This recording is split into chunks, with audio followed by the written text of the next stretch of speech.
মুক্তকণ্ঠ 24/7 আসামলৈ আপোনালোক সকলোকে স্বাগতম জনাইছোঁ। এই মুহূৰ্তত এটি গুৰুত্বপূৰ্ণ খবৰ।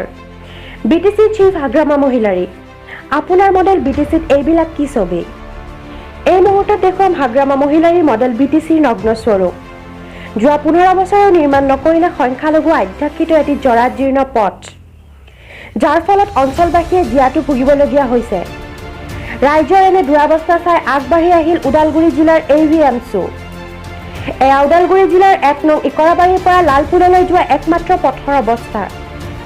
এই পথেদি স্কুলীয়া ছাত্ৰ ছাত্ৰীৰ লগতে যাতায়াত কৰে বৃহৎ অঞ্চলটোৰ ৰাইজে। কিন্তু আজিলৈকে স্থানীয় বিধায়ক চৰেণ বড়োৰ চকুত নপৰিল ৰাস্তাটোৰ দুৰাৱস্থাৰ কথা। মনত নপৰিল নিজ সমষ্টিৰ সংখ্যালঘু ৰাইজৰ দুৰাৱস্থাৰ কথা, যাৰ পৰিপ্ৰেক্ষিতত আজি ওদালগুৰি জিলা AVMছুৰ সভাপতি জিয়াৰুল হকে স্থানীয় ৰাইজৰ সহযোগত নিজে পথ মেৰামতি কৰে আৰু বিধায়ক চৰেণ বড়োৰ ওপৰত ক্ষোভ প্ৰকাশ কৰি কয় যে অনাগত দিনত হাগ্ৰামা মহিলাৰী মডেল BTCৰ শ্লোগানৰ প্ৰতি উত্তৰ দিবলৈ ধৰ্মীয় সংখ্যালঘু ৰাইজ সাজু হৈ আছে।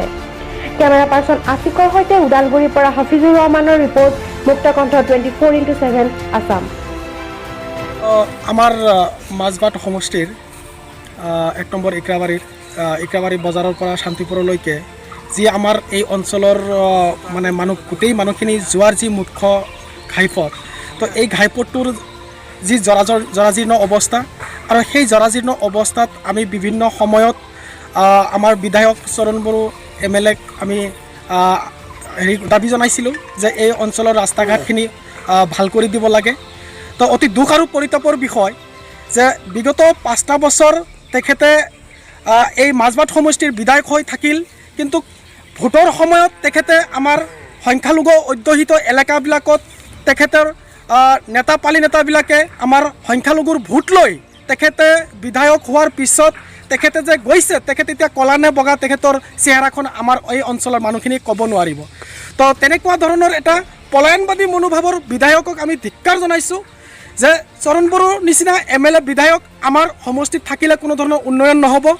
তো তেখেতৰ মানে যি মানসিকতা আৰু তেখেতৰ যি কৰ্মপটুকতা, তো তেনেকুৱা কৰ্মপটুকতাক আমি ধিক্কাৰ জনাইছোঁ সদৌ BTC সংখ্যালঘু ছাত্ৰ সন্থা AVMছুৰ ফালৰ পৰা, যে বিগত দিনবোৰত আমাৰ সংখ্যালঘু অঞ্চলবিলাকত স্কুল কলেজ ৰাস্তা ঘাট বিভিন্ন ধৰণৰ স্বাস্থ্য গোটেইবোৰ দিশ পিছ পৰি আছে।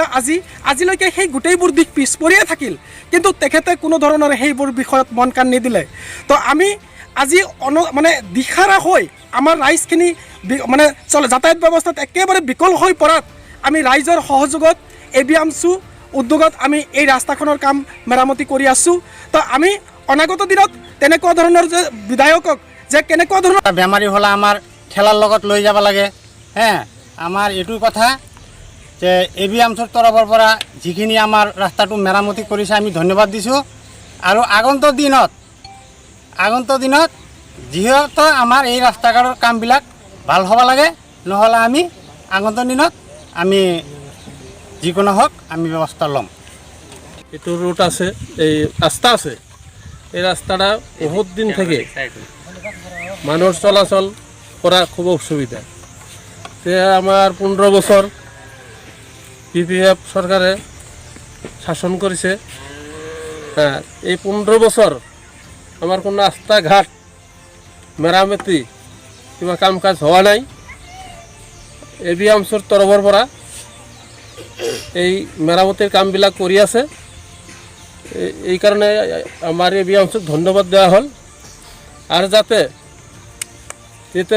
যিমান দিন আছে যেতিয়া আমাৰ এই ৰাস্তা ঘাটৰ স্কুল কলেজৰ কামবিলাক যাতে হয়, যদি নহয় তাহলে আমাৰ ৰাজ্যৰ তৰফৰ পৰা বিধি ব্যৱস্থা ল'ব লাগিব।